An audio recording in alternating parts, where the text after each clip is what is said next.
ఆ వటపత్రసాయే విష్ణు చిత్తుడితో చెప్పాడు, గోద ధరించిన పూలే నాకు ఇష్టమని. భక్తులలో ఉండే ప్రధానమైన లక్షణం, భక్తిలో వారు పొందే తన్మయత్వం ముందు ముక్తి కూడా. కృష్ణుడు లేని ముక్తి మాకు అక్కర్లేదు.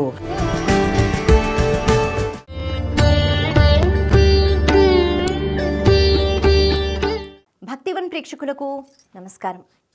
భగవంతుడు ఒక కాంతి స్వరూపం, జ్యోతి స్వరూపం. అయితే శ్రీ మహావిష్ణువు స్థితికారకుడు కాబట్టి ఎన్నో అవతారాలు ఆయన స్వీకరిస్తారు. ముఖ్యంగా దశావతారాల యొక్క ప్రస్తావన ఎక్కువగా కనిపిస్తూ ఉంటుంది. మరి ఇన్నేనా, 10 మాత్రమేనా అంటే కాదుగా, ఎన్నో రూపాలు, ఎన్నో అవతారాలు. భక్తుల్ని ఆదుకోవడం కోసం, రక్షించటం కోసం, అలాగే అనుగ్రహాన్ని ఇవ్వటం కోసం, ఇలా రకరకాలుగా. అయితే ఈ దశావతారాల్ని గమనిస్తే అక్కడ ఎక్కువగా మనకి తాబేలు అనో, లేకపోతే చేప అనో, వరాహమనో, ఇలా ఇతరత్ర ప్రాణుల స్వరూపాలు మనకి కనిపిస్తూ ఉంటాయి. నరసింహతత్వం కూడా మనకి సింహం ఆకారం కనిపిస్తూ ఉంటుంది. ఇలా భగవంతుడు అన్నవాడు నేను ప్రతి పదార్థంలో, ప్రతి జీవిలో ఉంటాను, ఏది కూడా నాకన్నా భిన్నం కాదు అనే ప్రయత్నం ఏదైతే ఆయనది ఉందో అది ఎన్నో రూపాలుగా, ఎన్నో విధాలుగా నిరూపణ చేస్తూనే ఉన్నారు. దశావతారాలు ఎప్పుడు స్వీకరించారు అంటే ఎప్పుడో కదా, ఎప్పుడు నుంచో యుగాల నాటి నుంచి ఆ వైభవం మనం తెలుసుకుంటున్నాం. కానీ నేటికి భగవంతుడు అంతటా ఉంటాడు అనే భావన పదే పదే మనసుకి రావడం బహుశా చాలా కష్టం. ఇది సాధనతోనే వస్తుంది. మరి అటువంటి సాధన, భగవంతుడు అంతా ఉన్నాడు చూడండి, పోల్చుకోండి అంటూ ఈ తిరుప్పావై, ముఖ్యంగా ధనుర్మాసంలో నివేదించే ఈ పాసురాలు ఏవైతే ఉంటాయో చెప్పుకుంటాము, వింటాము. ఈ భావన పదే పదే మన మనసుకి అర్థమవుతుంది. తద్వారా అంతటా పరమాత్మను చూడగలుగుతాం. అటువంటి తిరుప్పావైలో ఈరోజు 29వ పాసుర వైభవం గురించి తెలుసుకుందాం. சித்தம் சிறுகாலே வந்துன்னை சேவித்து உன் பொத்தாமரை அடியே போத்தும் பொருள் கேளாய். பெத்தம் மேய்த்துண்ணம் குலத்தில் பிறந்து நீ குத்தேவல் எங்களை கொள்ளாமல் போகாது. இத்தை பறை கொள்வான் அன்றுகான் கோவிந்தா. எத்தெக்கும் ஏழேழு பிறவிக்கும் உந்தன்னோடுத்தோமே யாவோம் உனக்கே நாம் ஆட்செய்வோம். மத்தைனங்காமங்கள் మాత్తేలోరెంబావాయ్. తమ యొక్క పుణ్యాన్ని, తాము కృష్ణుని యొక్క సాన్నిధ్యాన్ని పొందడానికి తాము చేసినటువంటి సత్కార్యాలని తలచుకుని గోపీభావంతో ఉన్నటువంటి గోదాదేవి చెలులు 29వ రోజున మళ్ళీ కృష్ణుణ్ణి నిద్రలేపడానికి బయలుదేరి పెడుతున్నారు. గోద ఏ విధంగా ఆనాడు ముందుకు సాగాలో దానికి సంబంధించినటువంటి స్తోత్రాన్ని చేస్తూ చెలులని నిద్రలేపుతూ బయలుదేరి పెడుతోంది. తెలతెలవారకుండానే నిన్ను సేవించి నీ సుందర పాదార విందాలని కీర్తించటానికి ఎందుకు వస్తున్నామో తెలుసా? మేము ఒక ప్రయోజనాన్ని ఆశించి వస్తున్నాం. ఏమిటా ప్రయోజనం అంటే, నువ్వు మా అదృష్టవశాన మా గోకులంలో జన్మించావు. గోకులంలో జన్మించటం వల్ల గోపాలుడు, గోవిందుడు మొదలైనటువంటి పేర్లు వచ్చి లోకంలో అంతా కూడా నువ్వు కీర్తి ప్రతిష్టలు పొందావు. అటువంటి నువ్వు మేం చేసేటటువంటి కైంకర్యాన్ని స్వీకరించకుండా ఉండడం తగినటువంటి పద్ధతి కాదు కదా. మేము ఏ కైంకర్యం చేసినా దాన్ని నువ్వు స్వీకరించవలసినటువంటి అవసరం ఉంది. ఒక సంగతి చెప్తున్నాం విను, అసలు రహస్యం.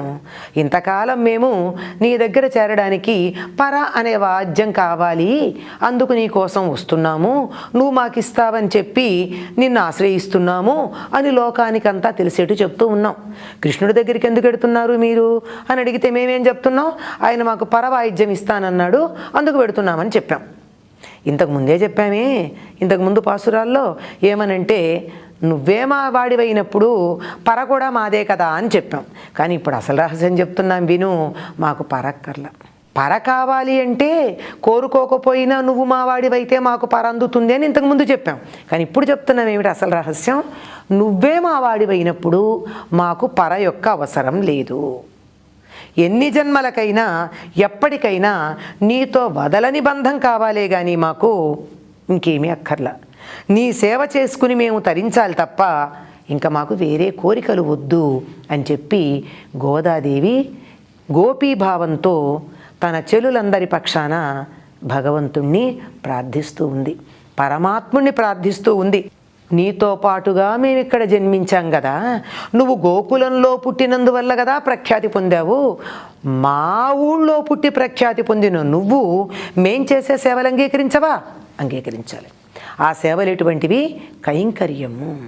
విశిష్టాద్వైత సంప్రదాయంలో అతి ప్రధానమైనటువంటి విషయం కైంకర్యం. కింకరస్య భావం.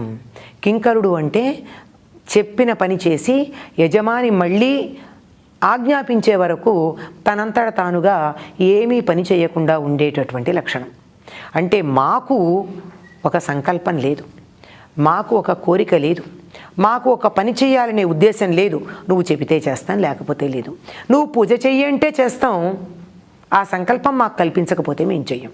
అంటే మేము చేసే ప్రతి పని కూడా నీ ఆజ్ఞ అనుకుని చేస్తున్నామే తప్ప మా స్వంత తెలివితేటలతో చేస్తున్నామని కాదు. ఇది కైంకర్యం. మరి మా కైంకర్యాన్ని నువ్వు స్వీకరించను అనడం న్యాయమా? మా వల్ల కదా నీకు పేరు ప్రఖ్యాతులు వచ్చాయి, కనుక నువ్వు తప్పనిసరిగా మేం చేసేటటువంటి కైంకర్యాలు స్వీకరించవలసిందే. సరే కానీ అని అసలు రహస్యం చెప్తున్నారు.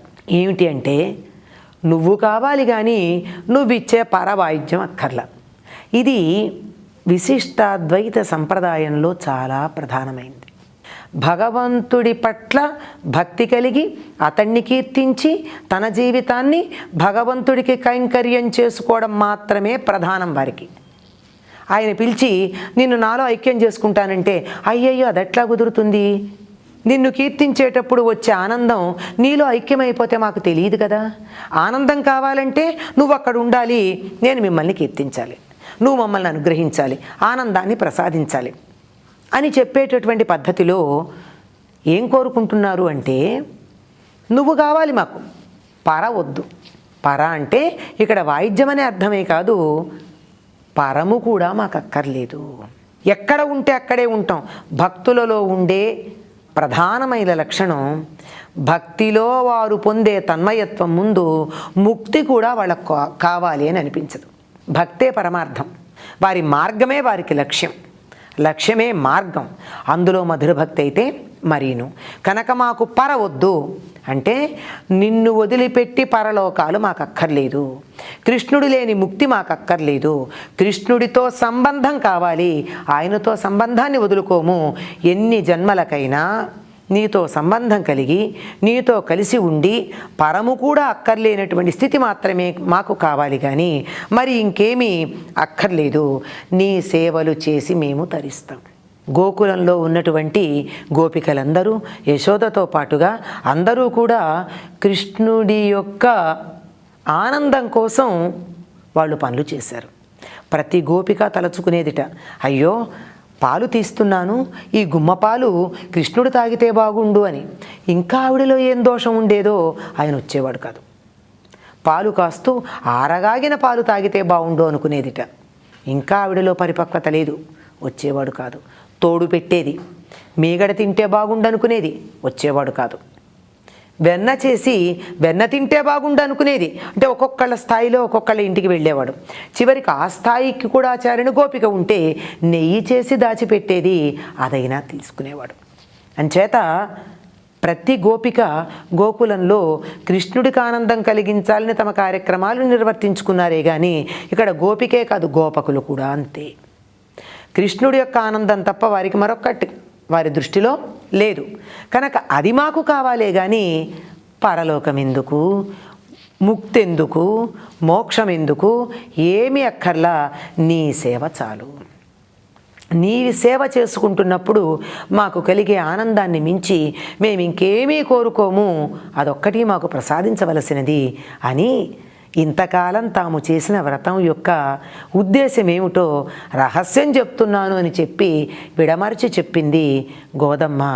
ఇది భక్తులందరికీ కూడా వర్తించేటటువంటి విషయమే. గోదాదేవి ఎటువంటిదంటే తనదంటూ ఏమీ లేకుండా స్వామికి ఇచ్చేటటువంటి పూలదండలు కూడా అందంగా ఉంటాయో లేదో అని చెప్పి తాను అలంకరించుకుని బాగున్నవి అనుకున్నవి మాత్రమే స్వామికి సమర్పించింది. ఇది కైంకర్య భావం. తానన్నది వేరే ఉంటే కదా తాను ధరించిన పూలు ఇస్తే అవి విడిచిన పూలయ్యేది. ఆ భావం లేదు, నేను అన్న భావనే లేదు. ఆ వటపత్రసాయే విష్ణు చిత్తుడితో చెప్పాడు, గోద ధరించిన పూలే నాకు ఇష్టమని. మరి అంతటి భక్తి కలిగినటువంటి గోదకి ముక్తి కావాలా? అప్పుడు వటపత్రసాయి ఉండడు, రంగనాథుడు ఉండడు, వేణుగోపాలుడు ఉండడు. వీళ్ళు లేనిదే గోదాదేవికి ఆనందం ఎక్కడా?